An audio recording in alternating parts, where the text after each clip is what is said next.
আসসালামু আলাইকুম। আমি ইব্রাহিম নিলয়, একজন professional full stack digital marketer. আজ কথা বলবো data driven marketer versus tools driven মার্কেটারদের নিয়ে। ডিজিটাল মার্কেটিং দুনিয়ায় এখন একটাই বড় প্রশ্ন, আপনি কি সত্যি ডাটা ড্রিভেন মার্কেটার নাকি শুধুই টুলস ড্রিভেন মার্কেটার? আসুন কথা বলি টুলস ড্রিভেন মার্কেটারদের নিয়ে। শুধু টুলস ব্যবহার করে রিপোর্ট দেখায়, ভাবে টুলসই সবকিছু সমাধান করে ফেলবে। বাস্তবতা ইনসাইট বা মার্কেট স্ট্র্যাটেজি গড়তে ব্যর্থ। আরওআই ট্র্যাক করতে না পারায় ক্লায়েন্ট বা ব্র্যান্ডের গ্রোথ কমে যায়। এখন একটা কথা বলি ডাটা ড্রিভেন মার্কেটারদের নিয়ে। নাম্বার ওয়ান, প্রতিটি সিদ্ধান্ত নেন ডাটা অ্যানালাইসিস থেকে। Number two, customer behaviour, sales data ও মার্কেটার ট্রেন্ড বোঝেন। নাম্বার তিন, টুলসকে শুধু সহায়ক মাধ্যম হিসেবে ব্যবহার করেন, নিয়ন্ত্রণ করেন ডেটা নিজেই। Number four, audience targeting, segmentation এবং রিটার্গেটিং তারা হয় পারদর্শী।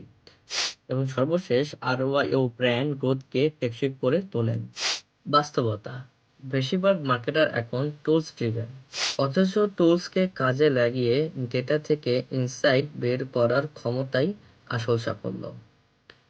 সর্বমোট কথা, টুলস আপনাকে সাহায্য করবে, কিন্তু আপনার মার্কেটিংয়ের সাফল্য নির্ভর করবে ডেটা বিশ্লেষণ ও কৌশলগত সিদ্ধান্তের উপর। তাই যদি আপনি ভবিষ্যতে নিজেকে সফল ও টেকসই ব্র্যান্ড হিসেবে গড়ে তুলতে চান, আপনাকে অবশ্যই হতে হবে একজন ডেটা ড্রিভেন মার্কেটার। এই পোস্টের মাধ্যমে আমি শেয়ার করলাম আমার প্রফেশনাল ইনসাইট একজন ডিজিটাল মার্কেটার স্পেশালিস্ট হিসেবে। আমি বিশ্বাস করি মার্কেটিং মানে শুধু টুলস ব্যবহার নয়, বরং ডেটা থেকে কৌশলগত সিদ্ধান্ত নেওয়া। কারণ টুলস আপনাকে এক এক টাইমে এক এক ধরনের ইনফরমেশন দিবে। এসিএমআরএস দিবে একটা ডেটা, এইচরেফ দিবে আরেকটা ডেটা, উবার সাজেস্ট দিবে অন্য আরেকটা ডেটা। সো টুলসের উপর ডিপেন্ড করে থাকলে আপনি আপনার ব্যবসায়ের আসল ব্যর্থতা অথবা শক্তিশালী যে দিক তা বের করতে পারবেন না। কাজেই আপনাকে ডেটা ড্রিভেনে আসতেই হবে।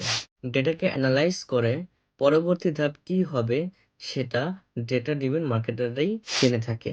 কাজেই টুলসের উপরে নির্ভরশীল হবেন না, নিজের দক্ষতা কাজে লাগান এবং ডেটা ড্রিভেন মার্কেটিংয়ে আপনারা আপনাদের নিজেদেরকে স্কিল্ড করুন। ধন্যবাদ। আসসালামু আলাইকুম।